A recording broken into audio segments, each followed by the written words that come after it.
Hello everyone, this is Kevin, your entrepreneur, and Uber wants to be the king of carpooling and the freeway.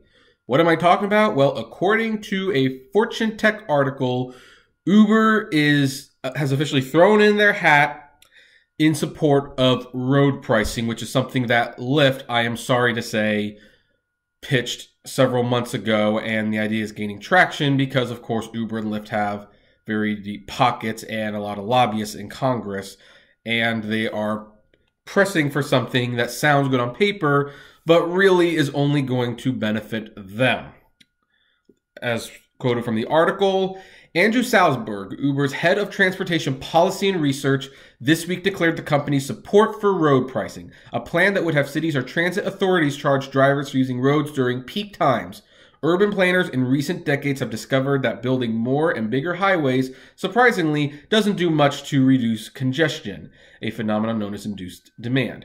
Instead, as Salzberg puts it, the cost of driving ultimately needs to reflect its cost to our cities.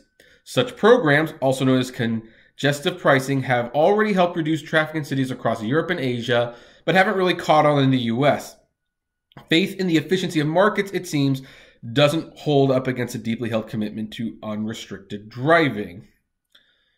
So what does this mean? What is road pricing? Well, essentially what road pricing is during peak times.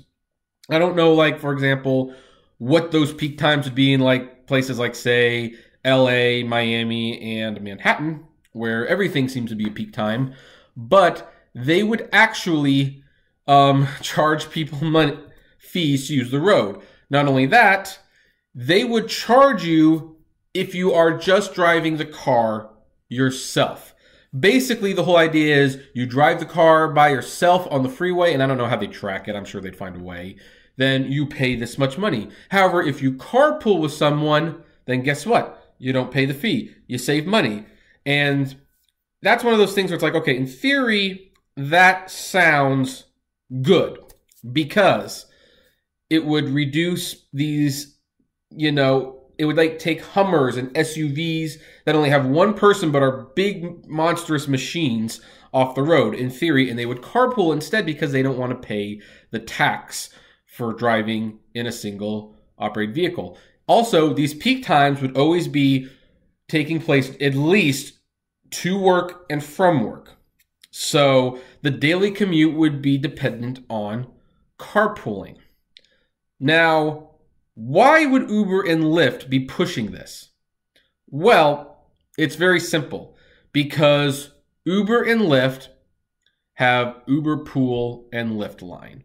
They want to push this into law because it would more or less force people to use the UberPOOL and the Lyft line options in the app.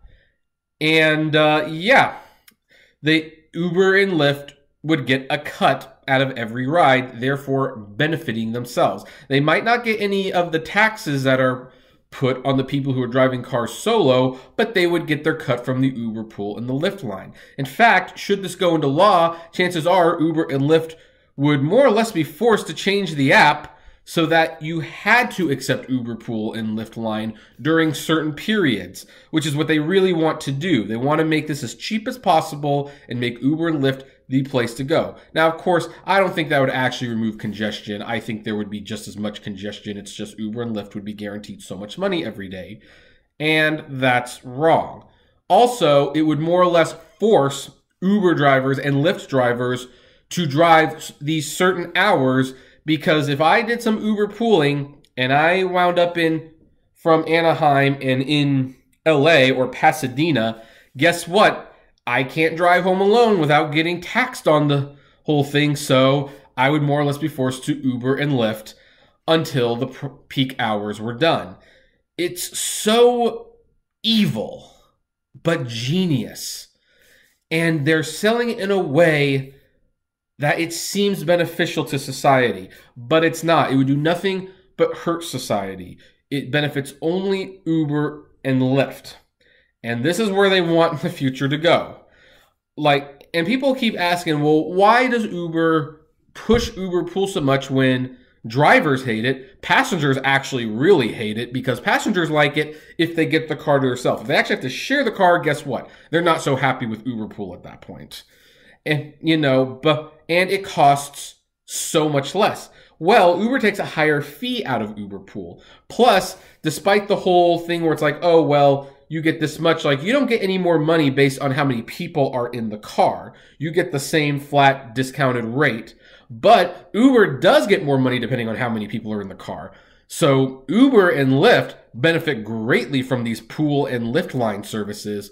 Drivers don't. They never have and they never will. That's why a lot of drivers are trying to get people who use UberPOOL and Lyft line off the service. Where I know drivers, I'm not saying you should do this.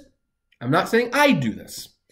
I'm just saying I know drivers who, when they do accept an UberPOOL, every person they pick up with UberPOOL, they give 1 star. With the sole purpose of hopefully maybe this will kick those passengers off the Uber platform. Of course, now that UberPOOL accepts people automatically, and we know that a low star grade doesn't necessarily mean you're going to get kicked off the Uber platform. I guess Uber found a way around that little strategy to prevent that from being an issue. Yeah, it's kind of scary. When you use UberPOOL, if you accept 1 passenger out of 4.9, the next passenger could be a 1.5.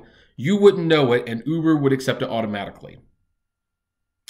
Independent contractors, huh? Flexibility. Yeah. So, brave new world.